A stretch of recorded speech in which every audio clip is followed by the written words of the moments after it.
Ramadan, on en parle toujours avec notre invité, l'imam Ousmane Diarra. Salam alaikum et bienvenue sur notre plateau. Wa alaikum salam wa rahmatullah. Alors, le mois de Ramadan approche à grands pas et c'est un mois très important pour les fidèles musulmans du monde entier. Pour commencer, pouvez-vous nous dire la signification de ce mois béni en islam? Tout d'abord, on prie le bon Dieu qui nous apporte ces mois avec du bonheur, et la paix, la réussite et la foi. C'est un mois de bénédiction, un mois de miséricorde, un mois de pardon, un mois de formation spirituelle. L'essence de ces mois, c'est pour permettre à un musulman, pendant un mois, de s'inscrire à l'école de la spiritualité, si on peut le dire, à une école de formation, à une école où le musulman va apprendre de bons comportements, va essayer de s'éloigner de certains comportements pour réellement atteindre la piété, qui est l'objectif du jeûne. Et donc, comment est-ce que le fidèle doit se préparer à accueillir ce mois? Tout d'abord, le fidèle doit se préparer spirituellement, doit se préparer matériellement et doit aussi se préparer sur le plan social. Sur le plan spirituel, ce qui est demandé, c'est tout d'abord, il faut purifier ton cœur. Car le mois de Ramadan, on reçoit ces mois dans nos cœurs. Donc, pour pouvoir se mettre à l'abri de méfaits du péché ou de ce qui peut nous empêcher à pouvoir se consacrer à l'adoration de Dieu, c'est le nom ou le fait qu'on ne s'intéresse pas à notre cœur.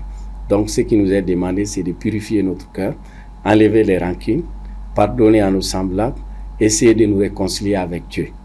La deuxième chose qui nous est demandée, c'est de chercher à connaître les règles du jeûne.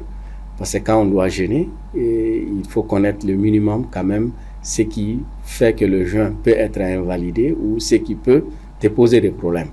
Et ensuite, sur le plan matériel, on doit se préparer, s'organiser et penser à ses activités quotidiennes, car c'est un mois d'adoration, un mois d'effort, un mois de travail, un mois où le musulman va s'organiser, va apprendre à s'organiser et apprendre des habitudes dont il n'est pas habitué à les faire avant le mois béni de Ramadan. Et sur le plan médical, comme on vient de le voir? Sur le plan médical, comme on a vu, le musulman doit essayer de se rassurer, est-ce qu'il est apte à pouvoir jeûner? Car pour pouvoir jeûner, il faut être en bonne santé. Quelqu'un qui est malade, qui a atteint d'une maladie, qui ne peut pas aller avec le jeûne, qui est confirmé par les spécialistes, ce dernier doit abandonner le jeûne. Donc, pour un musulman, il est mieux vraiment de faire une consultation médicale. Et il y a aussi des campagnes qui s'organisent autour des mosquées pour réellement que les gens puissent avoir une idée sur leur santé pour pouvoir affronter le mois béni de Ramadan. Et donc, pour conclure, quel message souhaitez-vous adresser aux fidèles musulmans qui s'apprêtent à jeûner?